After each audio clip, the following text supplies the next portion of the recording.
सुबुद्धि सुपदेशेन ततोऽपि च इत्याचारोपदेशाख्य ग्रंथ प्रारभ्यते मया।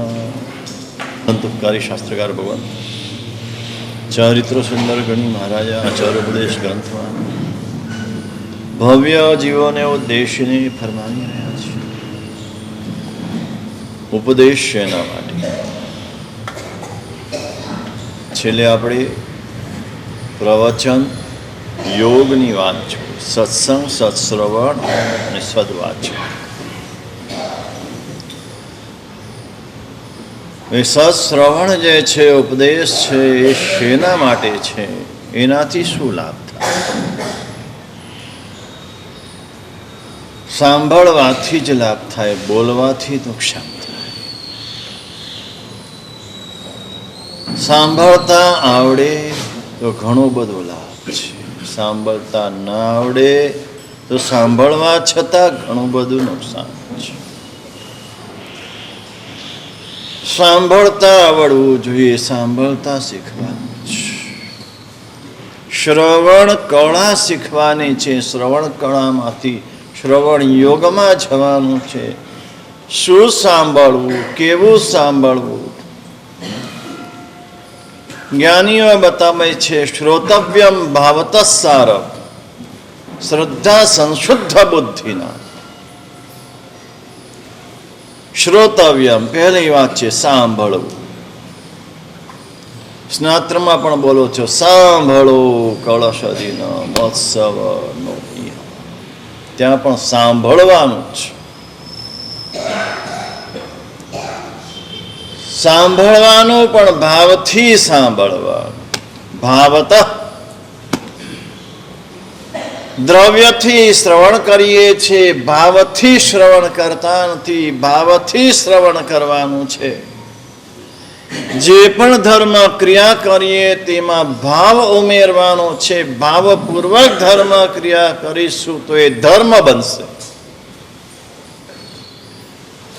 અને ભાવ વિનાની ધર્મ ક્રિયા હશે તો ભાવ વિનાની ભક્તિ લુખી નાથ જો.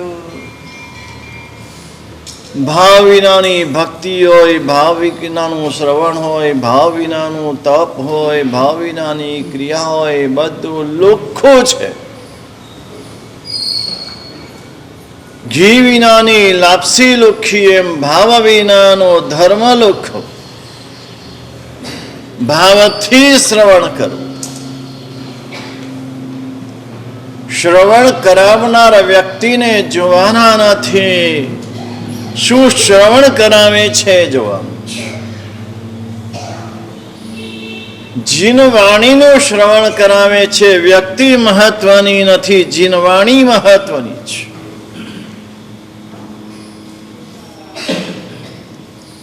અને ભાવ ન હોય ને સાંભળે તો પેલા માજી જેવી દશા થાય કે સીતાનું હરણ થઈ ગયું, હવે હરણની સીતા ક્યારે થશે? આપણી દશા બરાબર આવી છે.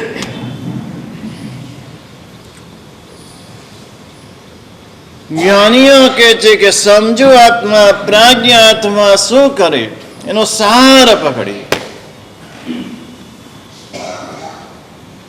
એક કથાકાર હતો, કથા ચાલતી હતી, બહુ સરસ મજાની કથા કરતા, એવા રસપૂર્વક કથા કરતા, લોકો રસમાં તરબોળ બની જતા. એક કાકાને થયું, આટલા બધા લોકો જાય છે, ચલો આપણે પણ કથા સાંભળવા જઈએ. આટલી બધી સરસ મજાની વાત કરે છે. કાકા આવ્યા કથા સાંભળવા માટે. આખી કથાનો હોલ ભરેલો હતો. ક્યાંય જગ્યા ના મળે. કાકાને ખૂણામાં એક જગ્યા માંડ મળીને ખૂણામાં બેસી ગયા. થોડા ઉંમર લાયક હતા એટલે ટેકો જોઈએ, ખૂણામાં ટેકો દઈને બેઠા. અને ટેકો દઈને બેસે એટલે શું થાય? ખુરશી વાળાને અનુભવ છે. ધીરે ધીરે ધીરે ધીરે સમાધિમાં સરતા ગયા.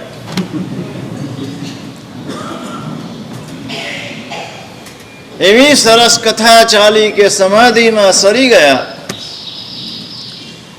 એમાં એક કૂતરું કથામાં દાખલ થઈ ગયું કથા સાંભળવા. લોકો એને કાઢે પણ નીકળતું નથી. એમાં એને લાગી સુસુ કરવાની કોઈ જગા ન મળે એટલું અકડે ઠઠ ભરાયેલું હતું. એમાં કાકા ઝોકા ખાતા ખાતા આ બગાસું આવ્યું. બગાસું આવ્યું એટલે કૂતરાને સરસ મજાની જગ્યા મળી ગઈ. એટલે એક પગ ઊંચો કરીને એ મોઢામાં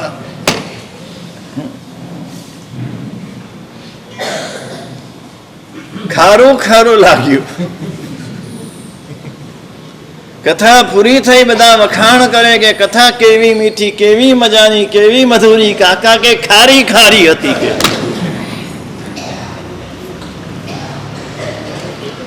સાંભળવાનું પણ આવી રીતે નથી સાંભળવાનું. સાંભળતા આવડવું જોઈએ.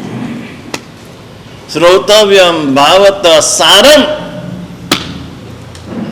શાસ્ત્રો લખે છે અસારા સારમ ઉદ્ધરે. અસારમાંથી સાર લેતા આવડવું જોઈએ.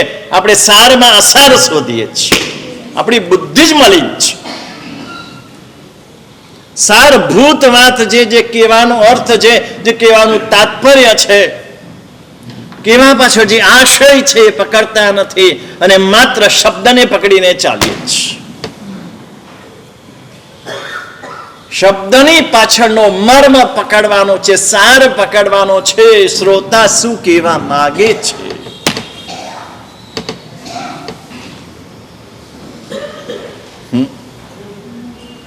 સારમ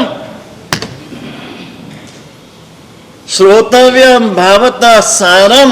શ્રદ્ધા સંશુદ્ધ બુદ્ધિના.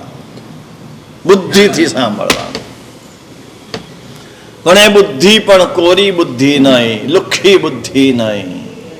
શ્રદ્ધાથી શુદ્ધ થયેલી બુદ્ધિથી સાંભળવાનું. આપણી બુદ્ધિ શ્રદ્ધાથી શુદ્ધ થયેલી નથી, મલિન છે. ને મલિન બુદ્ધિથી સાંભળીએ છીએ તે લાભ થવો જોઈએ, લાભ નથી થતો, ઉલટું નુકસાન થાય છે.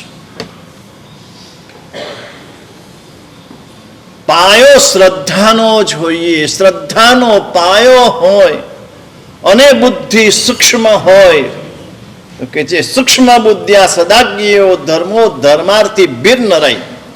અન્યથા ધર્મ બુદ્ધૈવ તદ વિઘાત પ્રસજ્યતે. સાંભળવાથી લાભ જ થાય તેવું નથી, નુકસાન પણ થાય.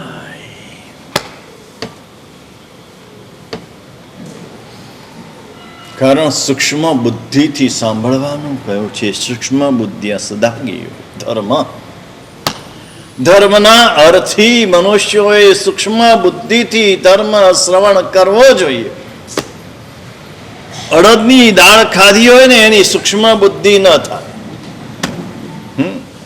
અડદની દાળના ઇડલી વડા ખાધા હોય ને એની સૂક્ષ્મ બુદ્ધિ ન થાય, જાડી બુદ્ધિ થઈ જાય.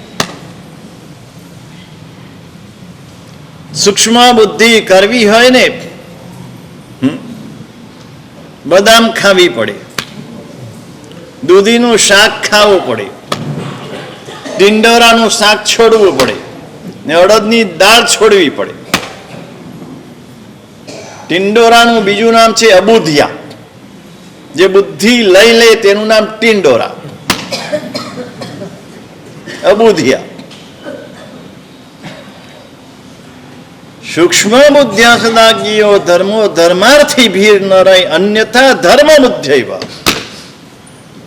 અન્યથા શું થાય? ધર્મ બુદ્ધિથી ધર્મનો નાશ થાય, વિનાશ થાય. આજે આ દશા છે. સૂક્ષ્મ બુદ્ધિ નથી એટલે નુકસાન પણ થાય. શાસ્ત્રો બહુ સ્પષ્ટ છે. તત્વાર્થ સૂત્રની કારિકામાં લખ્યું, શ્રોતાને લાભ થાય પણ ખરો ને નુકસાન પણ થાય. જેવી બુદ્ધિથી સાંભળે તેવું થાય. વક્તુસ્ત્વેકાંતતો ભવતિ. વક્તાને એકાંતે લાભ થાય. પણ ક્યારે? ત્યાં પણ લાલ ઝંડી બતાવે છે. દરેક વક્તાને લાભ જ થાય તેવો નહીં. અનુગ્રહ બુદ્ધિથી કે કૃપાથી, ભાવથી. જે કોઈ શ્રોતા શ્રવણ કરનાર છે એના પ્રત્યે ભાવ કરુણા છે, અનુગ્રહ છે. આ જીવોનું કલ્યાણ થાય, આ જીવો પામે, આ જીવો જ્યાં છે ત્યાંથી આગળ વધે, અને આ ભાવથી કહેવામાં આવે છે. અને મારી વાત કરું તો મારા દિલમાં એક જ ભાવ છે. ક્યારે કોઈ વ્યક્તિ પ્રત્યે રાગ નથી, ક્યારે કોઈ વ્યક્તિ પ્રત્યે દ્વેષ નથી હોતો. આ પાઠ ઉપર બેસું ત્યારે, નીચે બેઠો હોય ત્યારે અલગ વાત છે. પણ સુધર્મા સ્વામીની પાઠ ઉપર કોઈ રાગ દ્વેષથી હોય, એક અક્ષર બોલતો નથી, કોઈનું નામ બોલું ને તો એ વ્યક્તિને કહેવાનું નથી હોતું, સમસ્તને કહેવાનું હોય છે. નામ દેવાય છે. જેના ઉપર પ્રેમ હોય એનું નામ દેવાય છે.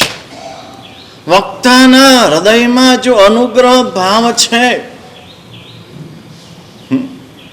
બ્રવતો નુગ્રહ બુદ્ધ્યા વક્તુસ્ત્વેકાંતતો ભવતિ. અનુગ્રહ બુદ્ધિથી જો કહે છે તો વક્તાને એકાંતે કર્મ નિર્જરા છે. કારણ આ ધર્મકથા રૂપ સ્વાધ્યાય છે. વાચના, પૃચ્છના, પરાવર્તના, અનુપ્રેક્ષા એ બધા કરતા ચડિયા તો સ્વાધ્યાય હોય તો ધર્મકથા છે. અને એ ધર્મકથા રૂપ સ્વાધ્યાય, આ ધર્મકથા કરીએ ને, તમને ખબર, હું મારી વાત કરું તો ધર્મકથા કરતી વખતે એટલા બધા ઊંચા ભાવોની ઉપર ચડી જવાય છે કે હું ક્યાં બેઠો છું, કોણ છે સામે, શું ચાલી રહ્યું છે, આ ટેપ થઈ રહ્યું છે, લોકો જોશે, સાંભળશે, કશું યાદ નથી આવતું. માત્ર પ્રભુની વાણી એને મૂળ સુધી પહોંચવાનો એક પ્રયત્ન, અને તમે પણ પહોંચો એ ભાવ, તમે પણ એ પામો એ ભાવ હોય છે. વક્તાને એકાંતે લાભ ન ભવતિ ધર્મ શ્રોતુ સર્વસ્ય એકાંતતો હિતશ્રવણાત. શ્રોતાને લાભ થાય પણ ખરો ને ન પણ થાય, લાભ પણ થાય ને નુકસાન પણ થાય. મર્મ ન સમજે તો નુકસાન થાય, મર્મ પકડે તો લાભ થાય. આવો જે ઉપાશ્રય હતો, ઉપાશ્રયમાં ગુરુ ભગવંતો બિરાજમાન હતા. રાત્રિના સમયની વાચના ચાલતી હતી. આ 14 જ છે ને આજે. અજીત શાંતિ સ્તોત્ર બોલવામાં આવ્યા સ્તવનની જગ્યાએ. પ્રતિક્રમણ પછી માત્ર શ્રાવકોને બેસાડીને અજીત શાંતિ સ્તવનનું વિવેચના ચાલતી હતી. એક પછી એક ગાથાની વિવેચના ચાલે છે. આવી રીતે આ બાજુ ઘર, આ બાજુ ઘર, એકદમ નજીકમાં શ્રાવકોના ઘરો. અહીંયા બોલે એ બધું બાજુમાં સંભળાય. આ ભાક્ષણ અહીંયા રહેતા હતા ને ત્યાં સુધી તો એને સંભળાતું હતું. હવે તો સંઘનું પુણ્ય વધ્યું એટલે એ જગ્યાની પ્રાપ્તિ સંઘને થઈ ગઈ. અને અહીંયા મારા સાહેબ બોલતા હતા, સમજાવતા હતા, બાજુમાં સાંભળતા હતા. અજીત શાંતિ સ્તવનની એક ગાથા પીણ નિરંતર થરવર વિરમ્ય ગાયલા હાઈ મણિકંચન પસીજલ મિહલ સોય સોની તડાઈ વરખીંખીડી નેવર સતિલય વલય વિભૂષણી આઈમ રહી કર ચૌર મનોહર સુંદર દંસળી આઈમ. તમે અર્થ નથી જાણતા, બહુ સારું છે. તમે જાણતા હો તો એમ થાત કે ઓ આવી અજીત શાંતિમાં આવી ગાથા બોલાય. કે દિવસે દિવસે રુજુતા ને વક્રતા ઘટતા જાય, રુજુતા અને પ્રાજ્ઞ બુદ્ધિ ઘટતા જાય, અને વક્ર અને જડ જીવોની સંખ્યા વધતી જાય. સારમાંથી અસાર ખેંચે ને એ વક્ર અને જડ છે ને અસારમાંથી સાર ખેંચે ને એ ઋજુ અને પ્રાજ્ઞ છે. બાજુમાં એક પરિવારમાં એક કન્યા હતી. ઉંમર તો થઈ ગયેલી તે વખતે 16, 17, 18 વર્ષે લગ્ન થતા અને 20 વર્ષને વટાવી ગયેલી હતી. પણ બહુ રસિક હતી. કળા, સાહિત્ય, સંગીત થી લઈને દરેક બાબતમાં અત્યંત રસિક હતી. એટલે તે સમયના પુરુષોને, યુવાનોને જોઈને થતું હતું, અરસિકેશુ કવિત્વ નિવેદનમ. જે રસિક ન હોય એને કવિતા કેવી? શિરસી માલિક માલિક માલિક. શું કીધું? એ ભગવાન, મારા કપાળમાં એવું નહીં લખતો કે આ રસિકની વચ્ચે મારે કવિતા કહેવાનો વારો આવે. આ સૌથી દુઃખદ. શિરસી માલિક માલિક માલિક. એટલે નક્કી કરીને બેઠી હતી કે એવો કોઈ રસિક જન મળે તો જ લગ્ન કરવા, નહીં તો લગ્ન નહીં કરવા. એમાં એ સાધુએ જે પ્રમાણે પીણ નિરંતર ગાથાનું વર્ણન કર્યું, આમ સૂક્ષ્મમાં સૂક્ષ્મ વર્ણન કર્યું, એના કાને પડ્યું. રાતનો સમય હતો. જઈ નતા ખબર હતી કે રાત્રે ઉપાશ્રયમાં જવાય નહીં. જે જાય એને પણ દોષ લાગી અને જે આવે એવું ઈચ્છે સાધુ સાધ્વી તો એને પણ દોષ લાગે. શું કીધું? સૂર્યાસ્ત પછી કોઈ પણ શ્રાવક સાધ્વીજી ભગવંતના ઉપાશ્રયમાં જાય તો એ શ્રાવકને પણ દોષ લાગે, અને કોઈ સાધ્વીજી ભગવંત એને બોલાવે તો એને પણ દોષ લાગે. ને સૂર્યાસ્ત પછી સાધુના ઉપાશ્રયમાં કોઈ બેન જાય તો એ બેનને પણ દોષ લાગે. અને સાધુ ઈચ્છે કે એ બેન આવે અહીંયા, વાંધો નહીં, તો એ સાધુને પણ દોષ લાગે. જવું નહીં, બોલાવે તો પણ જવું નહીં. શ્રાવકો એવા હતા અમારા. આજે એવા શ્રાવકોની જરૂર છે. મારા ગુરુ ભગવંત શ્રી કહેતા હતા કે શ્રાવકો છે એ વક્તાની લગામ છે.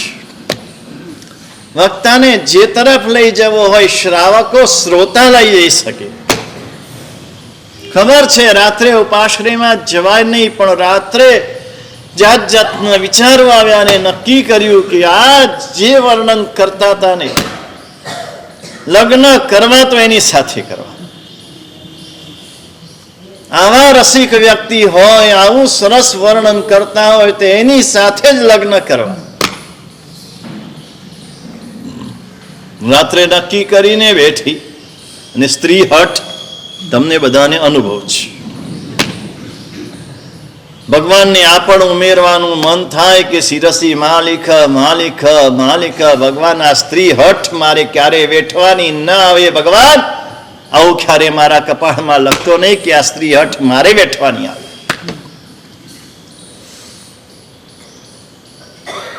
બીજે દિવસે સવાર થયા પછી ઉપાશ્રયમાં ગયા.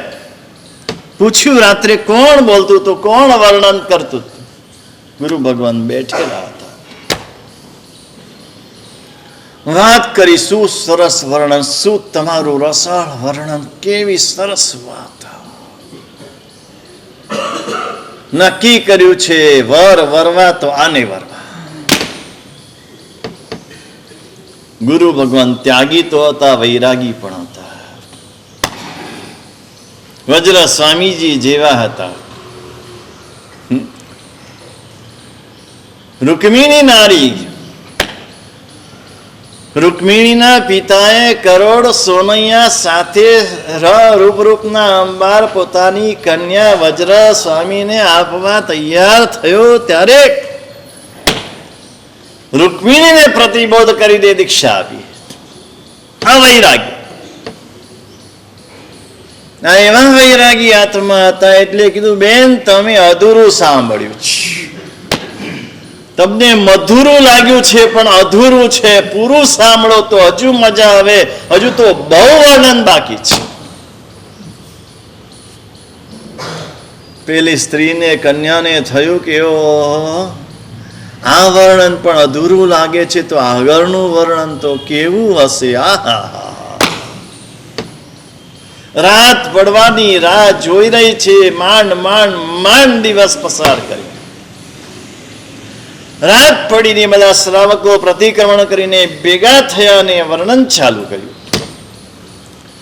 કાલે જે સ્ત્રીનું વર્ણન કર્યું હતું અધિશાંતિ સ્તોત્રના આધારે સ્ત્રીના બાહ્ય દેહનું વર્ણન હતું. આજે અંદરનું વર્ણન સાંભળો. એમ કરીને 7 ધાતુ, આ ચામડી, ચામડીની અંદર માંસ, મજ્જા, લોહી, પરુ, હાડકા, એક એક વર્ણન કરતા ગયા. બીભત્સ રસ, પેલો શ્રૃંગાર રસ હતો, આ બીભત્સ રસનું વર્ણન કર્યું. પેલી સ્ત્રી સાંભળી શકી નહીં. બીજે દિવસે આવીને પગમાં પડી, માફ કરજો, ક્ષમા કરજો, મારી ભૂલ થઈ ગઈ, મને દીક્ષા આપો. કમ્મેશુરા ધમ્મેશુરા, કર્મમાં સુરા હતા તો ધર્મમાં પણ સુરા હતા. બાહ્ય વર્ણન સાંભળીને રાગમાં અંધ થયેલી એ કન્યા શરીરના અંદરનું વર્ણન સાંભળીને વૈરાગ્ય રસથી ભરપૂર થઈ ગઈ. અધૂરું સાંભળે તો નુકસાન થાય. એટલે મેં પહેલેથી કીધું છે, અધૂરું ન સાંભળો, પૂરું સાંભળો.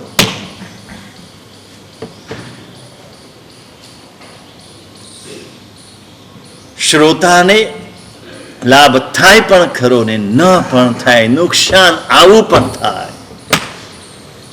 માટે એવું નુકસાન ન થાય માટે સારભૂત સાંભળો, બુદ્ધિથી સાંભળો, શ્રદ્ધાથી સાંભળો. એ સાંભળવાથી શું લાભ થાય તો કે સદબુદ્ધિ આવે. સૌથી પહેલો લાભ આ થાય અને જીવનમાં આ લાભ મેળવવા જેવો છે. અને કદાચ દેવગુરુ પાસે માગવું હોય ને તો એક જ માગણી કરવા જેવી છે કે મને સદબુદ્ધિ આપજો. બહુ બુદ્ધિ આપજો એ નહીં, પણ સદબુદ્ધિ આપજો. કારણ કે બુદ્ધિ ઠગારી છે, માત્ર બુદ્ધિ ઠગારી છે, ઠગનારી છે. સદબુદ્ધિ તારનારી છે. સદબુદ્ધિ જોઈએ. જેમ જેમ જીનવાણીનું શ્રવણ કરો, સદબુદ્ધિ સૌથી પહેલો લાભ થવો જોઈએ. આચરણ આવે કે ના આવે, આચરણ વહેલી મોડી આવે, આચરણ ઓછી વધતી આવે તો ચાલશે, પણ કુબુદ્ધિ જાયને સદબુદ્ધિ આવે. માટે તો અભયકુમાર જેવી બુદ્ધિ માગી, બિરબલ જેવી બુદ્ધિ માગી. બિરબલ જેવી જોઈતી હોય તો બધાને અત્યારે આપી દો. બિરબલ જેવી બુદ્ધિ કોને જોઈએ છે? આંગળી ઊંચી કરો. કોઈ બેસતા વર્ષે ચોપડામાં એમ લખતું હોય કે મને બિરબલ જેવી બુદ્ધિ મળજો, આવું કઈ લખે છે? શું લખે? અભયકુમારની બુદ્ધિ હજો, કૈવનના શેઠનું સૌભાગ્ય હજો, ગૌતમ સ્વામીની લબ્ધિ હજો. આ ગૌતમ સ્વામીની લબ્ધિ માગે ને લબ્ધિ મળે, એની સાથે સાથે ગૌતમ સ્વામીનો વિનય પણ મળે. અભયકુમારની બુદ્ધિ માગે એટલે બુદ્ધિ સદબુદ્ધિ જ હોય, એ બુદ્ધિ દુર્બુદ્ધિ ન હોય. સદબુદ્ધિની પ્રાપ્તિ અભયકુમારે પોતાની બુદ્ધિનો કેવો સદુપયોગ કર્યો છે. અભયકુમારનું જીવન ચરિત્ર વાંચવા જેવું છે, એના જીવન પ્રસંગો વાંચવા જેવા છે. એ વાંચશો ને તો ખબર પડશે કે ખરેખર અભયકુમારની બુદ્ધિ કેવી હતી. કારણ એના પિતા શ્રેણિકની પણ બુદ્ધિ એવી જ હતી. જેવું પિતામાં હોય એવું સંતાનમાં આવે, બાપ એવા બેટા, વડ એવા ટેટા. તમારા સંતાનના વાંક નહીં કાઢતા, જે તમારામાં હોય તે જ તમારા સંતાનમાં આવે. बच्चों को बुरा साबित करना दुनिया की पुरानी आदत है.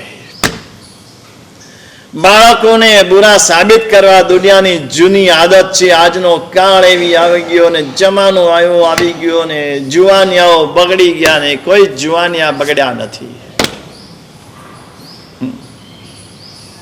કેવા કેવા યુવાનિયાઓ આજે જ ટોપ પર, બેવ રીતે, આર્થિક રીતે સામાજિક રીતે તો ટોપ પર હોય, પણ ધાર્મિક રીતે આધ્યાત્મિક રીતે ટોપ પર.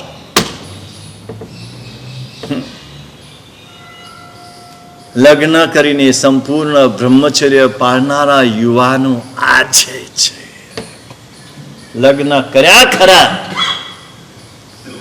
પણ આ જીવન બ્રહ્મચારી રહ્યા છે ને. તમે સાંભળ્યું હશે એવા તમારી સામે જ આ મહેન્દ્રભાઈ પ્લાસ્ટિક વાળાનો દીકરો, શું નામ હતું? વિરાગ. હજુ લગ્ન કર્યા ન કર્યા, હાથની મહેંદી સુકાઈ નથી, ત્યાં દીક્ષા લઈ લીધી સજોડે. એને તો ધન્ય છે, એના ધર્મ પત્નીને ધન્ય છે કે મારો પતિ જે રસ્તે જાય તે રસ્તો મારો. આજે ક્યાં છે? ભાવનગરમાં દીવો લઈને શોધવા જાઓ તો પણ ક્યાં છે આવું? પતિ ઉત્તરમાં ચાલે તો પત્ની દક્ષિણમાં ચાલે. એ દશા જે આવી છે, અને તે સમયમાં જ બંને જણાએ જૈન વિધિ પ્રમાણે લગ્ન કર્યા હતા. સંપૂર્ણ જૈન વિધિ પ્રમાણે. બરાબર ને મનદીપ? વિધિકાર મનદીપભાઈ જૈન વિધિ પ્રમાણે લગ્ન આખી દુનિયામાં કરાવે છે. ભાવનગરમાં એકે થયા કે નહીં થયા? નથી થયા. ઘરનાને કિંમત ના હોય, આખી દુનિયામાં કરાવવા જાય છે. એ દિવસે રાત્રિ ભોજન બંને જણાને ત્યાગ હતું. બંને જણાએ આંબિલ કર્યું હતું. એને તો હતું કોઈને લગ્નમાં રાત્રિ ભોજન નહીં, કોઈ અભક્ષ નહીં, બ્રેડ બટર ચીઝ બરફ આઈસ્ક્રીમ ઠંડા પીણા કઈ નહીં. લોન ઉપર પણ લગ્ન નહીં કરવાના. લગ્નની વિધિ વખતે કશું ખાવા પીવાનું નહીં, બધું બહાર બીજા હોલમાં. અમારો નિયમ છે આ. જૈન વિધિ પ્રમાણે લગ્ન કરાવે એટલે આ બધા નિયમ પાળવાના, તો જ જૈન વિધિ પ્રમાણે લગ્ન કરાવવાના. સંપૂર્ણ જૈન ધર્મના સિદ્ધાંતો પાળવાની તૈયારી હોય તો જ જૈન વિધિ પ્રમાણે લગ્ન કરાવવાના, નહીતર નહીં. આંખ સામે છે આવા કેટલા કેટલા યુવાનો છે. સદબુદ્ધિ, અભય કુમારની સદબુદ્ધિ હતી. હું કહેતો તો શ્રેણિક પણ બુદ્ધિશાળી હતો. શ્રેણિકના પિતાને બધા પુત્રો જે હતા એમાંથી કોને રાજ્ય આપવું એના માટે કેટલી બધી પરીક્ષાઓ કરી. બધી પરીક્ષામાં શ્રેણિક પાસ થયા, બીજા બધા ના પાસ થયા.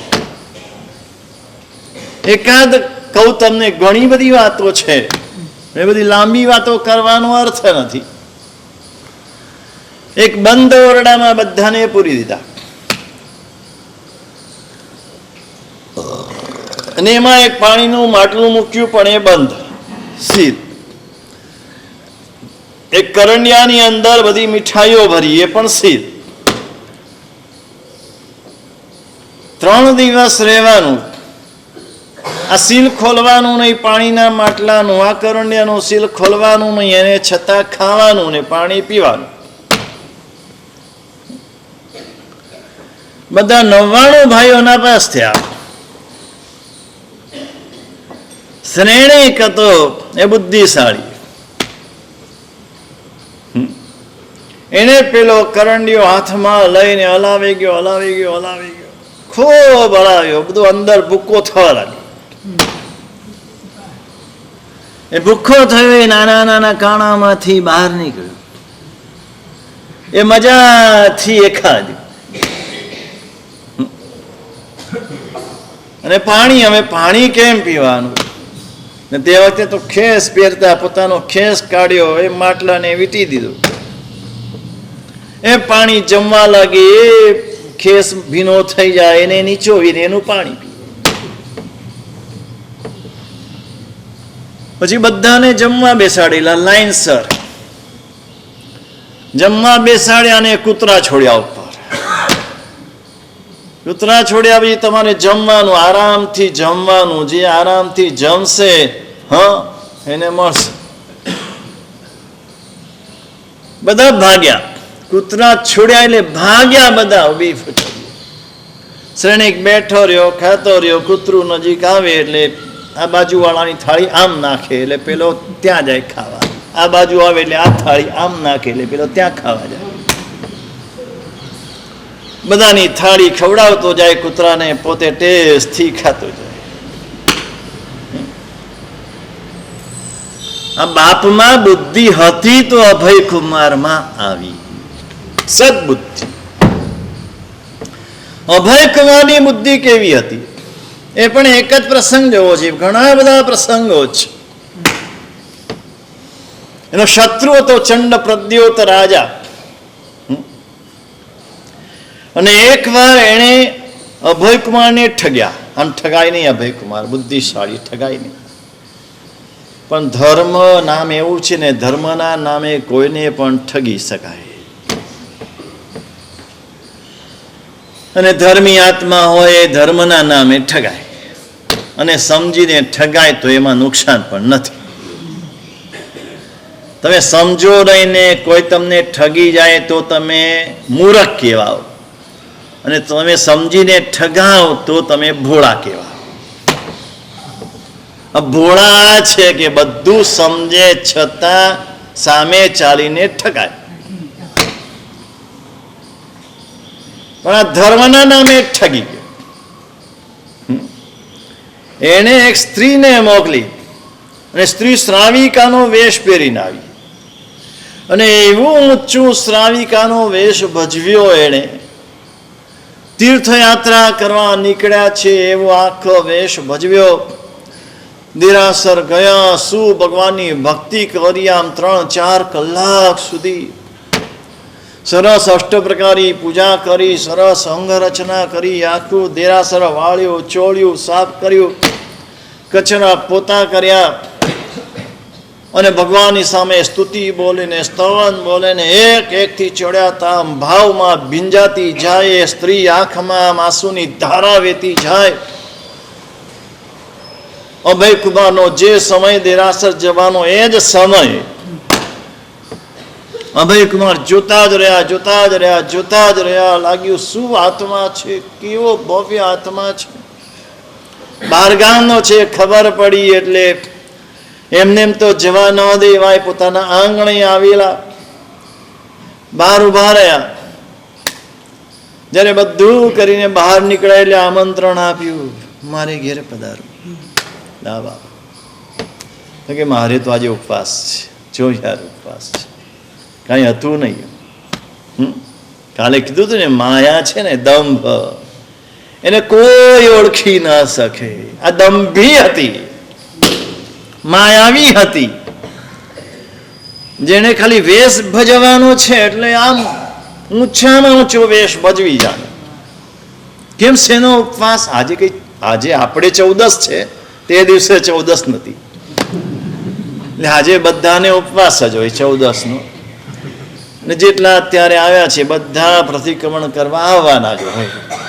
14 છે, ભાવનગર છે, કૃષ્ણનગર છે.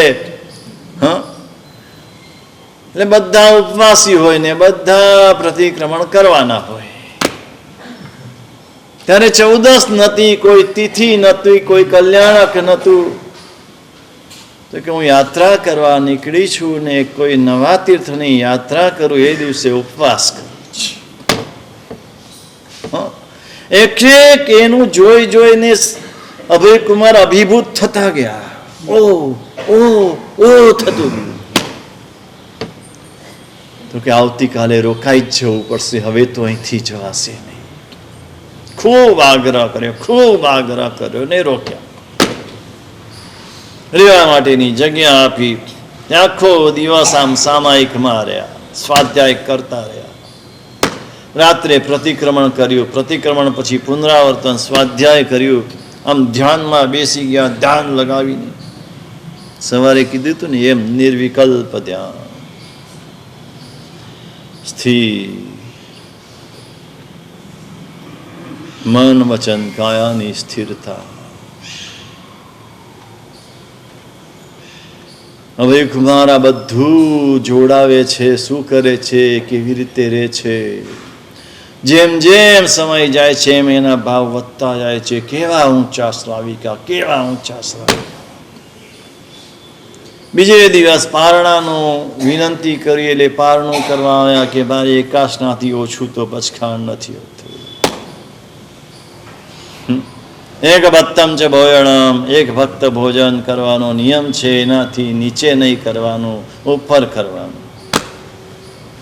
એકાશનું કરવા પધાર્યા. એક પછી એક રસવતી સામગ્રી તૈયાર કરેલી હતી, એક પછી એક આપતા ગયા. મારે આજે ઘીનો તો મૂળથી ત્યાગ છે, એટલે ઘીની બધી વસ્તુ નીકળી. મારે આજે ફળ ફ્રૂટ શાકભાજી લીલોતરી બધો ત્યાગ છે. તો કે મરચા ને લીંબુ તો ચાલશે ને, કાચા કેળા ને પાકા કેળા તો ચાલશે ને. તો કે ના, એ પણ નહીં, બધું લીલોતરી કહેવાય, કશું નહીં. 32 શાક ને 33 પકવાન બનાવ્યા હતા, બધા નીકળતા ગયા, ઓછા થતા ગયા.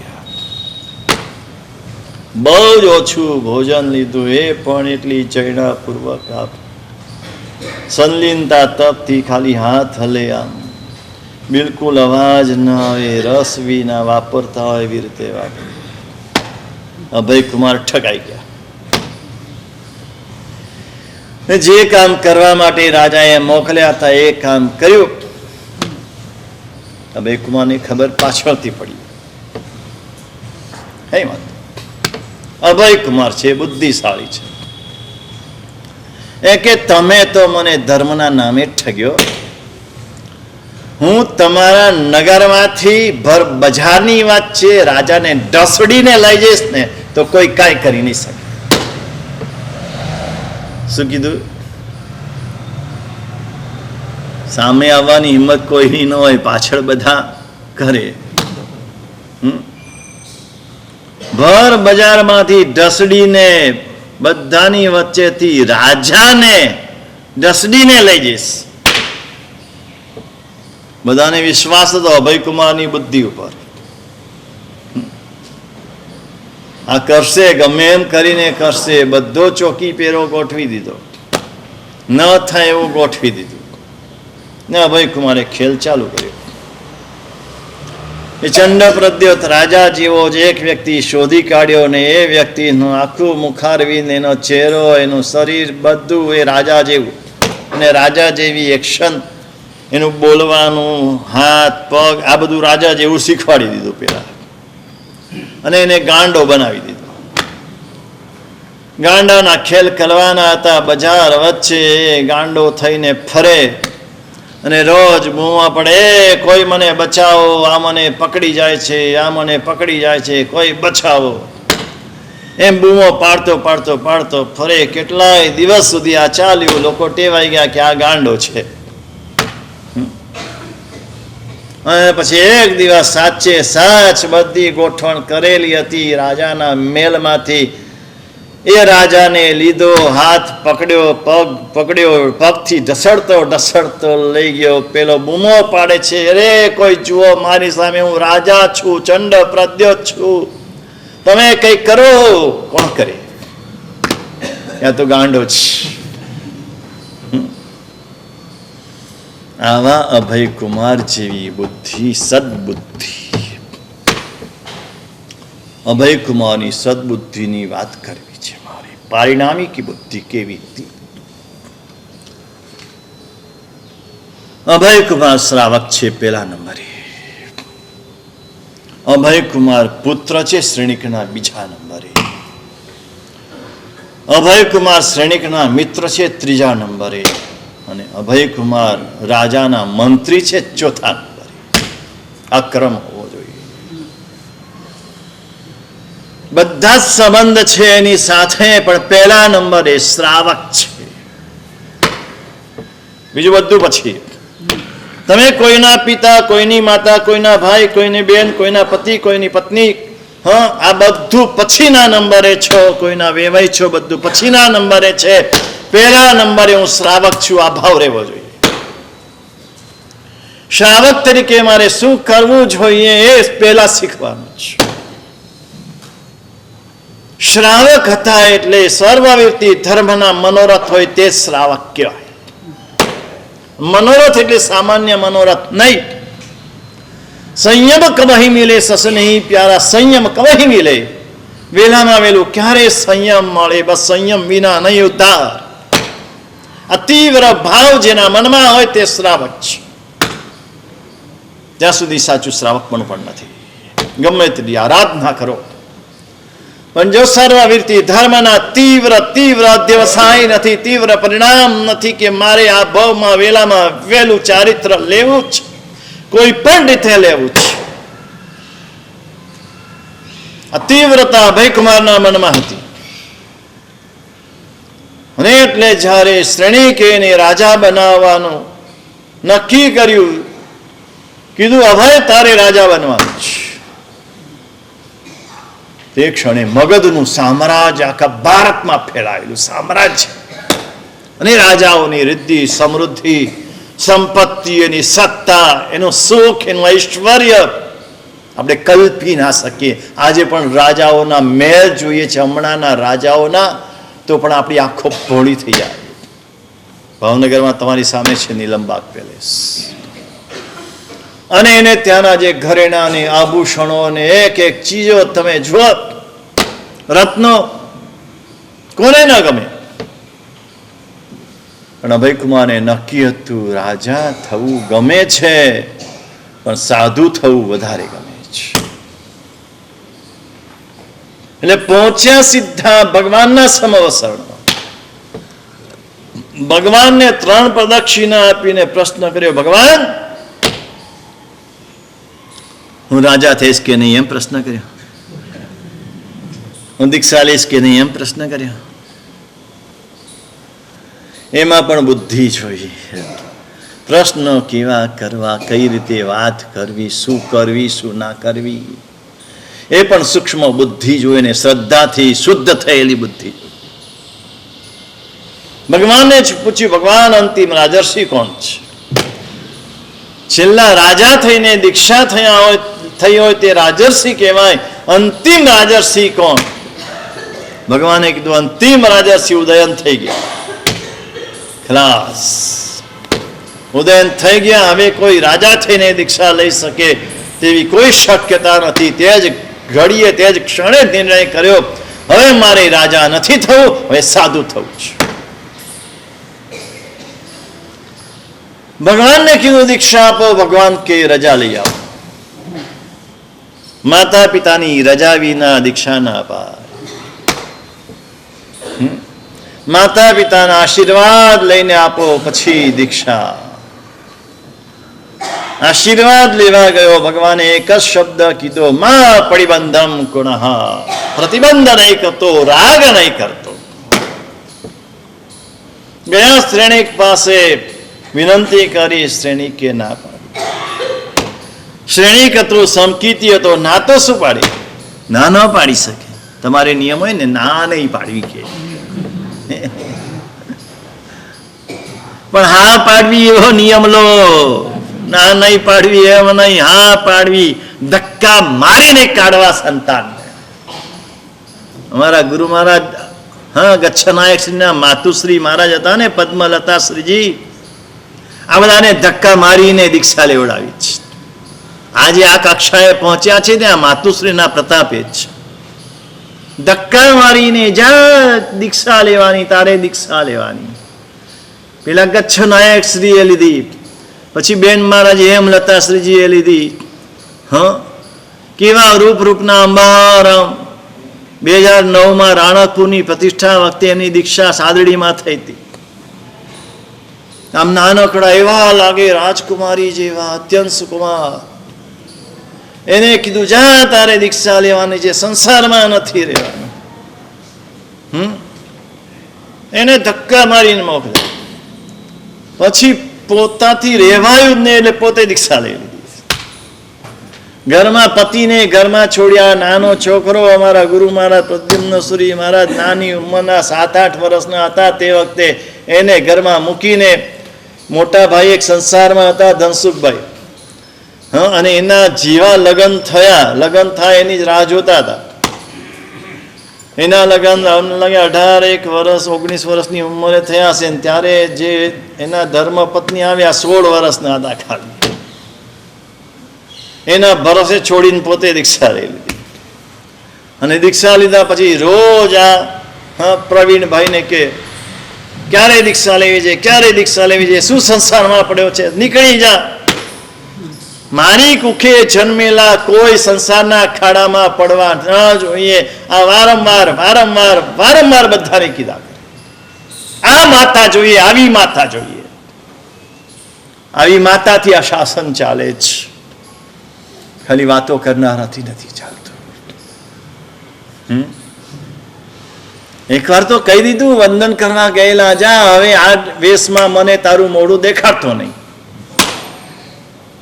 અને ગુરુ મહારાજ હતા, નાની ઉંમરમાં જે વચન સ્વીકારી લીધું. અને પછી એ વેશમાં ક્યારે એમની પાસે ગયા નથી. ને પછી દીક્ષા એમની થઈ. દીક્ષા થયા પછી કેવડાવ્યું કે હવે તો આવી જા. મુહૂર્ત નીકળ્યું કે ના, આ વેશમાં નહીં આવ.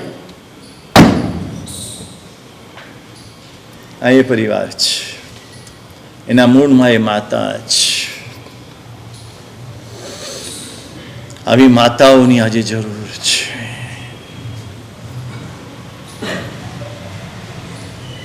અને બરાબર અભયકુમારને એક શ્રેણિક તો સમકીતી છે, એને કીધું, જો હું તને એમ કહું કે તું જા, તારું મોઢું નહીં દેખાડતો, ત્યારે દીક્ષા લેજે.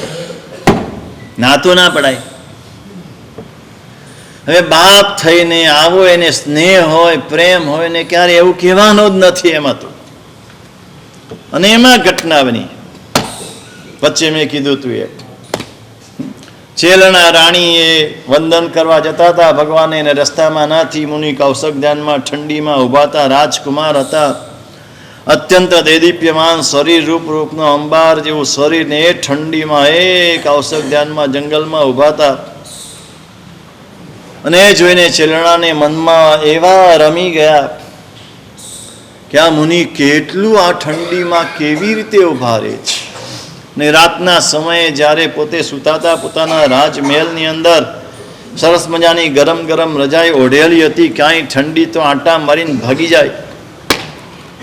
અને એમાં હાથનો થોડો ભાગ બહાર રહી ગયો ને એટલો ભાગ થીજી ગયો ને ઊંઘ ઉડી ગઈ. જાગી ગયા. તે વખતે એ મુનિ યાદ આવ્યા. એ મુનિ શું કરતા હશે, એનું શું થતું હશે. આવું મુખમાંથી શબ્દ નીકળી ગયા. શ્રેણિકને પણ તે વખતે જાગવું અને એના કાને આ શબ્દ પડવા. ને શ્રેણિકને થયું, મારી પટરાણી આ રાતના સમયે પરપુરુષનો વિચાર કરે છે. ખલાસ, ઊંઘ ઉડી ગઈ. આખી રાત પડખા ફેર્યા. સવારે બધા પાસે છે ને, બધાનો એક ગુણ હતો, ભગવાનના પરમ ભક્ત. કંઈ પણ હોય ને પરમાત્મા પાસે દોડી જવાનું. કંઈ પણ હોય, સંસારનું હોય, ધર્મનું હોય, રાજ્યનું હોય, કંઈ પણ હોય, ભગવાન પાસે પહોંચી જવાનું. આટલો એક ગુણ કેળવશે ને તો પણ ઘણા બધા અપાયોથી બચી જશે. ઘણું સત્કાર્ય થઈ શકશે. સીધા ભગવાન પાસે દોડ્યા. ભગવાન પાસે જઈને પ્રશ્ન પૂછ્યો, ભગવાન ચેલણા સતી કે અસતી? ભગવાને કીધું, ચેલણામાં સતી. એમાં રસ્તામાં ઘટના એવી બની, ગુસ્સો તો પાર વિનાનો હતો. પોતાની પટરાણીની આવી સ્થિતિ જોઈને ને રસ્તામાં અભયકુમાર મળ્યા એટલે અભયકુમારને કહી દીધું, ચેલાણાનો મેલ બાળી નાખો. અભયકુમાર તો રાજાની આજ્ઞા થઈ એટલે આજ્ઞા માનવી જ પડી. ગયા ને મેલ બાળી નાખ્યો, ભડ ભડ ભડ સળગાવી દીધો. અહીંયા ભગવાને કીધું કે ચેલણા મહાસતી છે એટલે ત્યાંથી શ્રેણી એમ મારતે ઘોડે પાછા ફર્યા. અને અભય તો એની બુદ્ધિ ને સલામ કરવી પડે. શું બનશે, પરિણામ શું આવશે, એને નજર સામે દેખાતું હતું કે આવું જ પરિણામ આવવું જોઈએ. એટલે પેલો મેલ બાળીને ભગવાનના સમોસણ તરફ જતા હતા. બરાબર અધ વચ્ચે બંને જણા મળ્યા. એ શ્રેણીક ઉતાવળમાં હતો. એને ઉતાવળમાં પૂછ્યું, શું કર્યું અભય? મેલ બાળ્યો? હા, બાળી નાખ્યો. તારી માનો બેલ બાળી નાખ્યો, તું કેવો છે અભાગ્યો, જા તારું મોઢું દેખાડતો નહીં. ભાઈ સીધા પહોંચી ગયો સમસરણમાં, ભગવાનની પાસે દીક્ષા લઈ લીધી. આ બધું શ્રેણીક પહોંચ્યા. ત્યાં અંતઃપુરમાં જોયું તો જે મેલમાં ચેલણા રહેતા હતા એ તો અકબંધ હતો. એનો એક જૂનો મેલ હતો, હા, જ્યાં કોઈ રહેતું નહોતું. એમને એમ ખંડેર પડેલો હતો, એને બાળી નાખેલો. શ્રેણીક સમજી ગયા કે અભય મારી સાથે બનાવટ કરી, એ પણ બુદ્ધિશાળી છે. શું થયું હશે એ પણ કલ્પના આવી ગઈ. સીધા પાછા મારતે ઘોડે સમોસણ પહોંચ્યા. ભગવાન ભગવાન ભગવાન ઉભા રહેજો, હમણાં દીક્ષા નહીં આપતા. પણ ત્યાં તો પેલા અભય કુમાર દીક્ષા લઈને સાધુ વેશ ગ્રહણ કરીને બેસી ગયા છે. આ પારિણામિકી બુદ્ધિ, આ સદબુદ્ધિ. આ સદબુદ્ધિ ઉપદેશ દ્વારા આવે અને સદબુદ્ધિ દ્વારા ગુણનો ઉદય થાય, ગુણોની પ્રાપ્તિ થાય. આ ગુણોની પ્રાપ્તિ અને દોષની હાનિ એક માત્ર આ ભવનું કર્તવ્ય છે. આ ભવમાં કરવા જેવું હોય તો આ છે. દોષની હાનિ કરવી છે, ગુણની પ્રાપ્તિ કરવી છે. જેટલા જેટલા ગુણોની પ્રાપ્તિ થઈ, જેટલા જેટલા દોષો આપણા ઘટ્યા, તો આ માનવ બહુ સાર્થક છે. બાકી તો ગમે તેટલું ધન ઉપાર્જન કર્યું, ગમે તેટલું નામ મેળવ્યું, યશ મેળવ્યું, કીર્તિ મળી, નામના મળી, બધું બધું બધું ઘાતક છે. સાધક માત્ર ને માત્ર આ છે. આપણા દોષ ઘટે અને આપણને ગુણની પ્રાપ્તિ થાય, તો જ આ માનવ ભવની સફળતા છે. આ દોષો કેવી રીતે ઘટે, ગુણની પ્રાપ્તિ કેવી રીતે થાય, શાસ્ત્ર